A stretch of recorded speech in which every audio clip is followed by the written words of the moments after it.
I am sure that many of you never tried this trick. I got this number 1000 by adding two numbers, which is 500 plus 500. Now, let's assume that you want to find this number 1000 location from the worksheet. As usual, you will press Ctrl plus F key to open the Find and Replace window. I will type the value 1000 to find this value. Then press Find Next or Find All button. Did you notice this warning message? Excel couldn't find it, because the number 1000 we searched, obtained from a formula. Hence, by default Excel couldn't find it.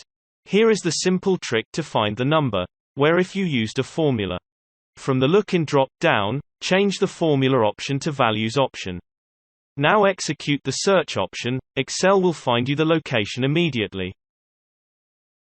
I hope you guys enjoyed this video. If it is, hit the like button on this video. If you are new to my channel, please don't forget to subscribe to receive useful content in the future. This little gesture will help me a lot. And thank you so much for watching. And I'll see you guys in my next video.